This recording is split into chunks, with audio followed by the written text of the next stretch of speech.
providing insights to help you grow your business, improve yourself, and add value to those around you. You're listening to the Success is a Choice podcast, where you get a peek into the lives of industry leaders as they share their stories with you. Welcome to Success is a Choice podcast. This is your host, Jamy Bechler, and today we're very honored to have Ryan McCarty as our guest. He is the co-founder of a program called The Culture of Good. He has also co-authored a book with Scott Moorehead entitled Build a Culture of Good, Unleash Results by Letting Your Employees Bring Their Soul to Work. He is also the former director of Customer and Employee Relations at TCC, which is the largest Verizon Authorized Retailer in the nation. Ryan, you're doing great things. Thanks for joining us today. Yeah, thanks, Jamie, for having me and being able to share the story of what we've learned over the last 5 years about building dynamic, amazing cultures. I appreciate the opportunity. Well, let's kind of get right into it. What you're doing with the Culture of Good and what you did as the Customer and Employee Relations Director with TCC, those aren't separate entities. Those aren't mutually exclusive. Those flow right into each other. And working with your CEO, the TCC CEO, Scott Moorehead, talk a little bit about this culture and how it was created and how you guys went about doing it and what the origins of it is. Yeah, absolutely. So the creation story is, at the time I met Scott, I was a pastor in a small town that he grew up in, and I had grown up in as a child and found myself back in that city and got up to speak one Sunday morning how your why should equal your what. That was the message, and how we should not just check the box every day, but we should have a greater why and sense of purpose in life. And looking at his company and the exponential growth at TCC, with over 2,000 employees. And, I think at that time he was like 26 years old or something. He looked at his company and said, actually, he's probably around 30 at that point. He was looking at it and saying, you know what, this is an important message that my employees need to have in their hearts and their lives, to go to work every day and be happy and fulfilled. And he knew that if they were, that would translate to happier customers, which would translate to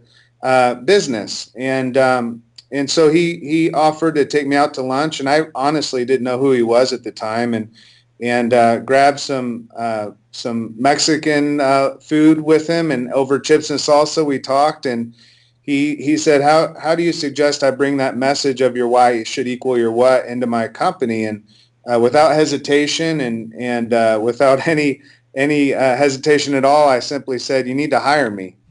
And I had no intention at all of ever leaving the church or ministry. And I just saw it as an opportunity that maybe I could do both and be bivocational and work, in the nonprofit world, but take that philosophy of doing good and making a difference and engaging people on a soul level into the for-profit business sector.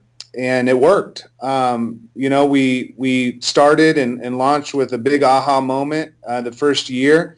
Within a few months, we pulled off a 60,000 backpacks with school supply giveaway. And the emails from that started coming in from employees saying that was a moment for them. That was a defining moment in their career and in their life. And we knew right away we were onto something really special. But we also knew that it couldn't just be another philanthropic program. We didn't want it to be just another CSR program or let's just go do some good together, but it needed to be something that we could build over the years that would become an operating system on how companies can operate their business with the soul of a nonprofit, but still be profitable and still do business well. And so from creation to where we are now, it's evolved. It's evolved. And honestly, what you were talking about, TCC and Culture of Good working together, TCC is actually a client of Culture of Good now. So Culture of Good is its own entity, its own company. And that's what's been really fascinating recently, is being able to experience what it now is compared to what it started as. And so you guys wrote a book together kind of outlining those principles. That just was released, was it this spring? It was actually released January. Okay. So, yeah. And I embarked on a 2.5 month bus tour across the country from Post Falls, Idaho, down through California, New Mexico, up through the Midwest and New York, and down through to Austin, Texas, and just all over the place, just talking and reading in bookstores and talking to companies and businesses and just spreading the word that we want to move this beyond TCC. We want it to grow and expand to other companies and really build a movement around it. And we will definitely in the show notes, we'll put where you can find that book and direct people to your website there, The Culture of Good. With looking at when you first went to TCC, Scott Moorehead wants you to build this culture. So many businesses, so many athletic teams, they always talk about, we're going to change the culture. We want to create this culture. How exactly did you guys do that? What were the results from that? Yeah, that's a good question, Jamie, because I agree with you. And culture so many times feels very elusive and dreamy and almost like, we try to have a fun culture, so we add some ping pong tables in, but it doesn't last very long. And we try to put these, like, we insert things into our business or into our organization in an attempt to change the culture. But really we found that culture is built and it takes time. And that's why we named the book Build a Culture of Good, because it wasn't a tremendous strategy starting off. We hadn't read any books about culture, gone to any conferences. We didn't hire a culture consultant like we are now to come in. We honestly, I just took what I had been doing in the nonprofit world and engaging people with meaningful work, and we just started that way, and over time, people recognized that this wasn't a flavor of the month. This wasn't just a do-good program that was kind of tacked onto the side of the company or inserted. This was going to be the DNA and really the way of life for this business. And because Scott was committed to that, knowing that if we connected everyone's everyday work, every employee's everyday work with everyday good and meaningful work, like I said, that it would begin to create something that most of the people would really buy into and start to live out. And that's essentially what culture is, what most of your people are doing most of the time. So it's not a philosophy of doing business anymore. It's not just a theory of here's how you can change your culture. It really is tactical. It's really about changing a language around who we are as a business, what we're about, our greater why in the world. It's not about, just winning games or buying more stores or, expanding our interests. It really is about having a greater why that's beyond us and bigger than us. And when you have a heart as a business, if you have a heart as an organization, the people will have that too, because that's what really makes up your business. What makes up your organization are human beings. And so we just engaged the employees on a heart level, on a soul level, and gave them permission to bring their soul to work. And that really, once they started buying into it and owning it, they've really created the culture themselves. It's more than just a top-down effect. It's also bottom-up. Which is a great philosophy, and I don't think you see a lot of businesses do it because they feel like if they do some of this stuff, then they'll lose bottom line. They'll lose money. But you look at the Chick-fil-A's, the Southwest Airlines of the world, who are putting their employees first. And essentially that ends up making the customers first, and it ends up making them make a lot of money because if they have great employees or if they have people that love what they do and love working, then that's going to be passed on to their customers. Talk about that a little bit. And I know that with TCC, you don't have to hire a lot of new people all the time. You don't have a lot of turnover. Yeah, anytime you're in retail and with 90% millennials, you're always going to have the turnover, but the industry turnover for a TCC typically for other businesses is right around 100%. So they're going to expect to turn over their entire workforce every year. TCC's turnover is driven down to 50%, and we're really pushing to get it down to 40. So when you're talking about that, while the workforce grew more than 2.5 times over the past 5 years, really decreasing that turnover has saved TCC right around $5.7 million a year.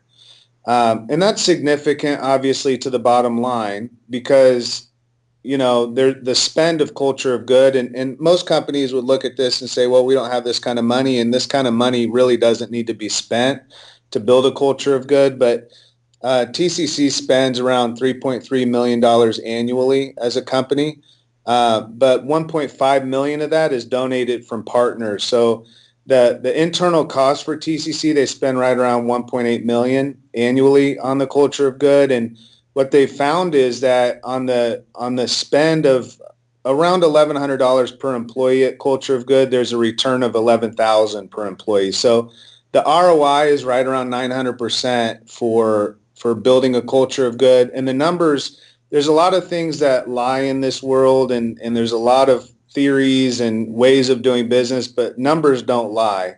And those numbers are significant, and they're directly impacted by culture of good. And I know that's why Scott was looking at it and saying, look, this makes sense on a return on investment. It makes sense in the good that we can do in the world.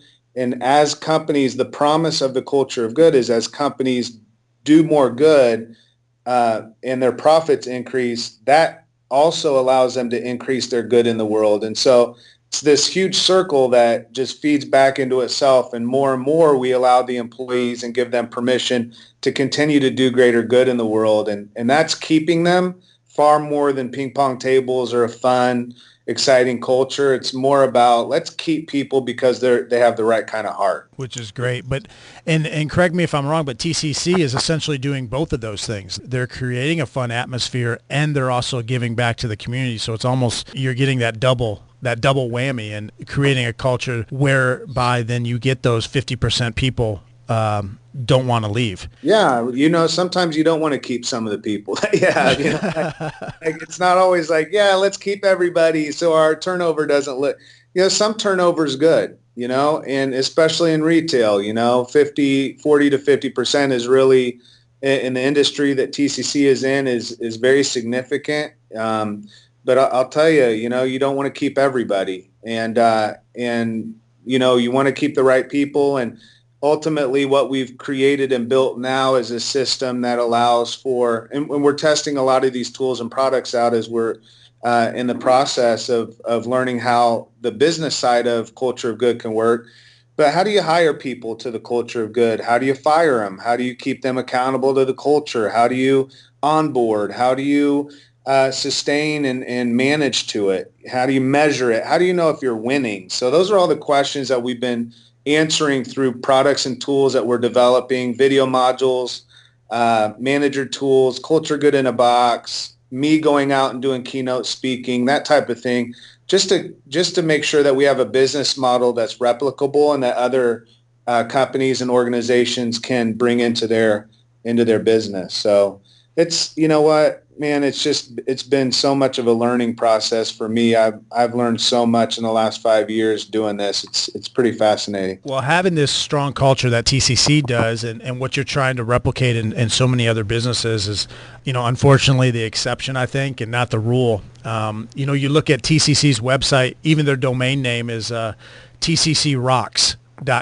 It's different. It's unique. How do you think TCC is able to do things differently and literally rock out with some major parties for their employees and things like that? But why do you think other companies don't do things like TCC does? Because they don't have a cool CEO, man. I mean, that's what it is.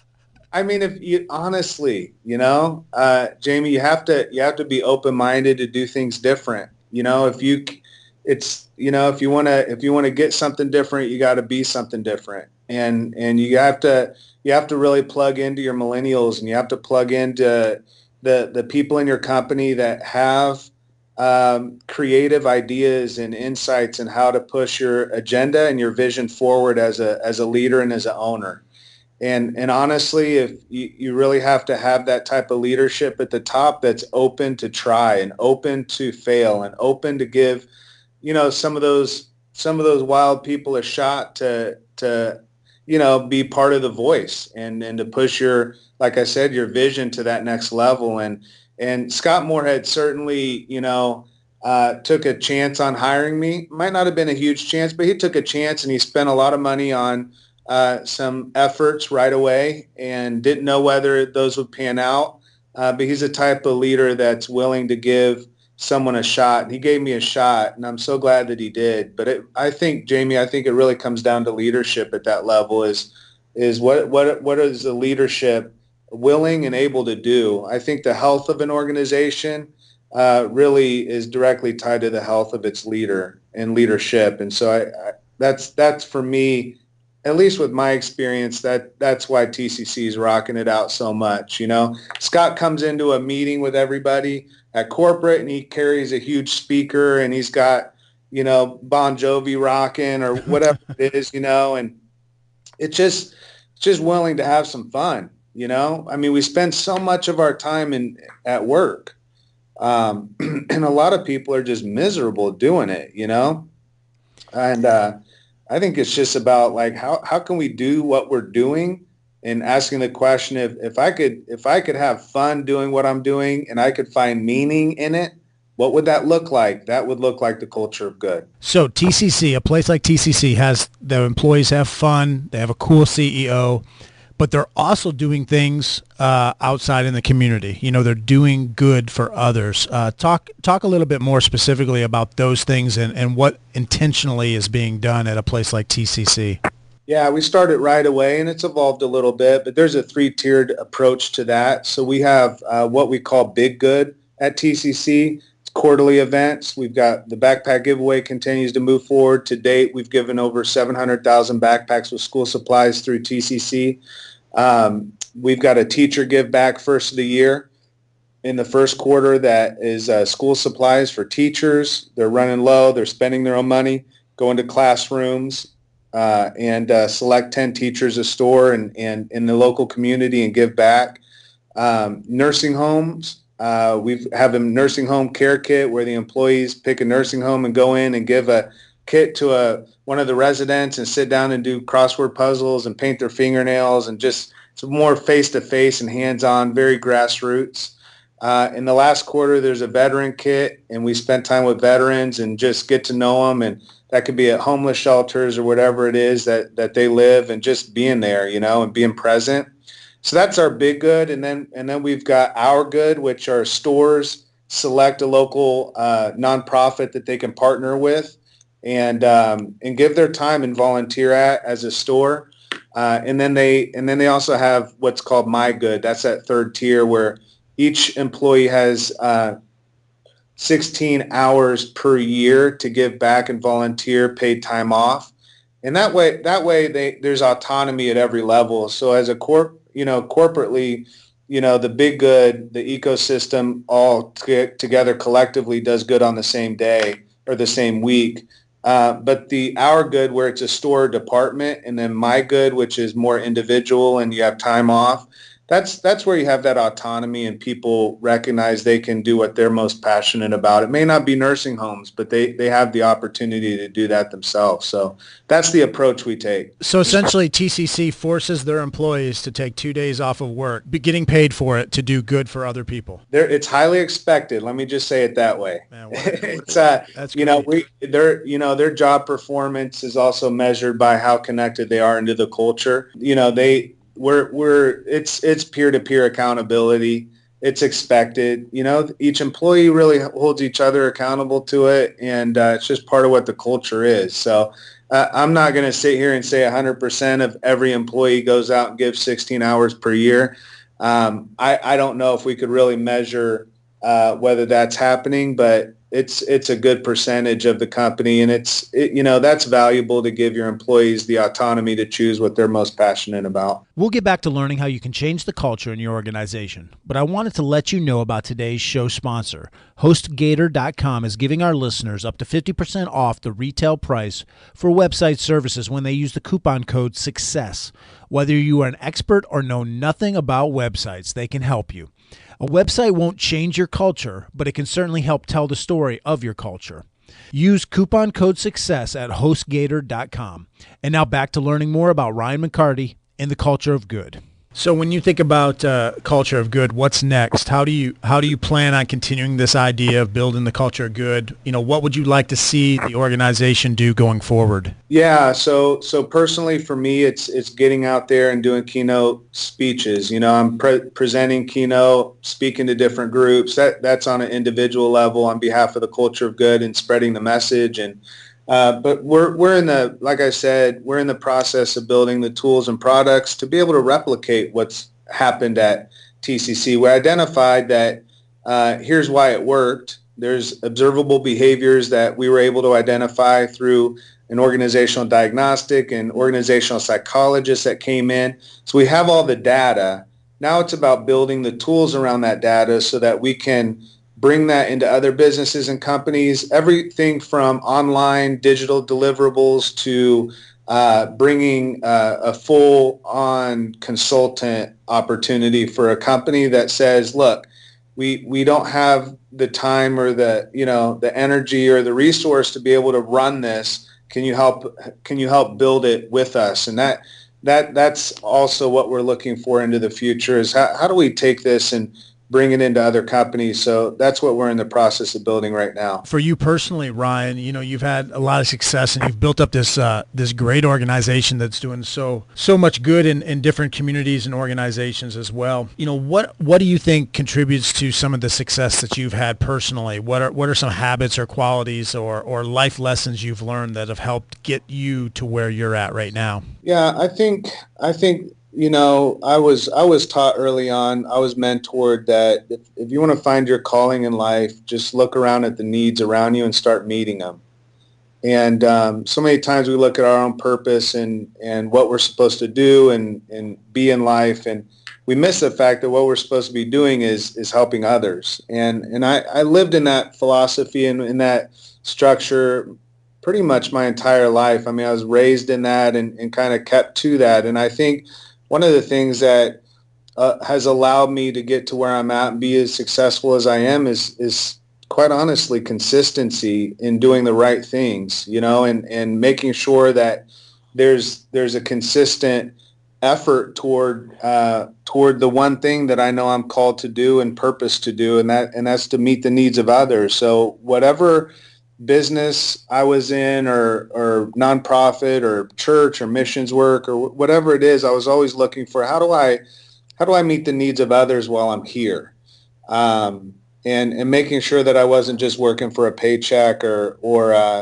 it's what I like to kind of talk to some of the groups about is making sure that you go from just growing from just looking for compensation to contribution, and asking what's my contribution here, not just what is my compensation going to be, and that I think has kept me on course for what I'm doing now today. Well, you're constantly giving and pouring out yourself into others and adding value to others. What do you do to help yourself grow and develop as a leader and become what you need to be in order to continue giving to others? I just stick around people that know me personally and know my weaknesses and my strengths and know when I'm struggling and when I'm not. And I know I'm best when I'm surrounded by people that have seen me at my worst and still love me, and that's just talking on a personal level. I mean, honestly, that's where it's at, whether you're in leadership or not, you need to have the right kind of people around you, and surrounding yourself with the right people is so crucial, man, to keeping you in a place where, as you're pouring out in others, you can't pour out what you don't have. And many times as leaders, we can find ourselves in a place where we're tapped out. And when we are, nobody knows it, and they're still going to ask more from us, And so having some people around you that can pour into your life is really crucial. Ryan, where can people connect with you or find out more about you or the Culture of Good? What's the best way to get connected with you? Yeah, with me, I'm on LinkedIn, Ryan McCarty. I don't think it's anything special. I think it's just my name. I'm on Twitter. I'm at Ryan McCarty on Twitter. I was tweeting before anybody knew what a tweet was, so, so I got my name. You were an original twit. Yeah, exactly. That way, cultureofgood.com is our website. Culture of Good is on everything. We're on Facebook, Instagram, LinkedIn, Twitter. We're all over the social landscape. So cultureofgood.com is a way to just look at what we offer, what we're about, a little more. You can see some videos of some of our tour with the bus tour. It's a fun site to jump on, and to reach out to us through that way as well. and email Ryan@cultureofgood.com. So Excellent. pretty simple. Well, we'll make sure to get those in the show notes so people can check those out. Love to end the conversation with a couple rapid fire questions, just some random questions off the top of your head, if you don't mind. Yeah. Are there any podcasts or books that you would recommend or you're currently consuming? There's a podcast by a cool dude named Jamy Bechler. I think you should listen to. Especially this episode. You should pass this episode on to all your friends. Yeah, absolutely. Which actually is true. You should pass this episode along to anybody that, works in a business or a company that people are banging their heads or they're not happy to go to work at or whatever. I highly recommend, anybody can jump on the culture of good and make their company have a good culture. So definitely. Yeah. So your podcast, my book is good. Hey, I love it. I love it. I just finished The Alchemist. It's a great book by Paulo Coelho, I believe is his name. The Alchemist is fascinating. Talks about our journey toward discovering our treasure in life. And that's kind of what we're talking about actually on this podcast. So that kind of leads into that really well. I'm in the middle of an autobiography by Peter Frukin named The Vagrant Viking. And I just honestly, I read stuff that fascinates me, and this guy has just fascinated me so much. He's an explorer in the Antarctic and among the Eskimo population there a century ago, and just his experience with near-death experiences over and over and living in the wild. And I just love the adventurous, the wild, and so those two books I would say any of your listeners could jump into and be fascinated by. That's awesome. We'll make sure to put links to those in the show notes as well. Who is someone that you'd love to meet or spend time with that you don't currently know? Definitely, ironically, the Peter Frukin, the Vagrant Viking. Okay. I totally would love to sit down with him. He's captured my imagination in such a way right now that I'm just like, I can't get enough of his life and what he did to be the person that he is. So for sure. Awesome. Do you have a favorite quote or mantra? My favorite quote, I said earlier from my mentor that told me, Ryan, the need is the call. Yeah. And the need is the call has always been the one thing that I've really lived by. That's been my compass. So what is a productivity tool or some kind of an app, some type of a software that you'd have a hard time doing without? I think of all the apps and different things that I use currently right now, I think just getting my message out on LinkedIn, is really crucial. I think people need to know what you're doing and what you're about. I don't use a whole lot of software, to be honest with you. I'm a pretty simple guy. I don't jump on a lot of apps, but I'm on Twitter and LinkedIn, and I share that, and Spotify, listening to music. I could not live without music, so there you go. If you could be on one reality show, what would it be? If I could be on one reality show, it would definitely, I would love to try Survivor. Okay. I would not survive, but I'd love to give it a shot. And other than your current job, because you love what you're doing, it's a passion of yours, what would be something you would want to do if you could do anything in the world, not your current job? Yeah, there is something that I would rather be doing, to be honest with you. I love doing what I'm doing, totally love it. I would love to do rescue work. After major disasters, I'd love to go in and just be a volunteer and just travel the world wherever there's a hurricane or tornado. Or I always say when I grow up, that's what I'm going to do, And I think we always have that ambition, but that's ultimately what I want to do is be a worker volunteer after major disasters. That's awesome. And maybe that's something you can you figure out a way to add as a component to the culture of good. Yeah, absolutely.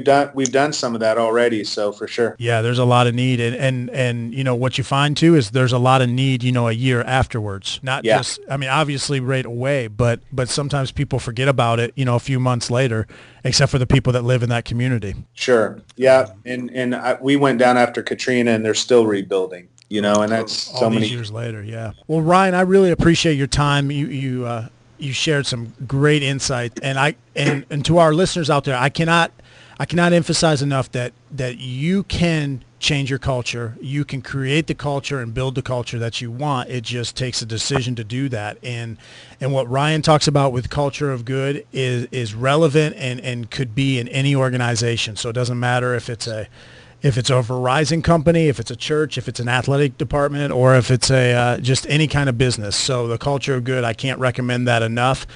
Please connect with Ryan and his organization. Ryan, thank you so much for being on the show today. Thank you, Jamie. Again, I appreciate the opportunity and blessings over your podcast. I hope it just continues to grow and that your voice will continue to make a difference in the world, man. It seems that everywhere you turn, companies and organizations are talking about culture, either changing the culture or making it better. Today we talked with a guy who has proven that you can make a difference with a culture of good. It is possible to do good in the community and still be a thriving business. I encourage you to check out www.cultureofgood.com and see what Ryan McCarty is doing. Thanks again for listening, and please take a second to subscribe to this podcast so you don't miss any future episodes. Until next time, remember that success is a choice. What choice will you make today?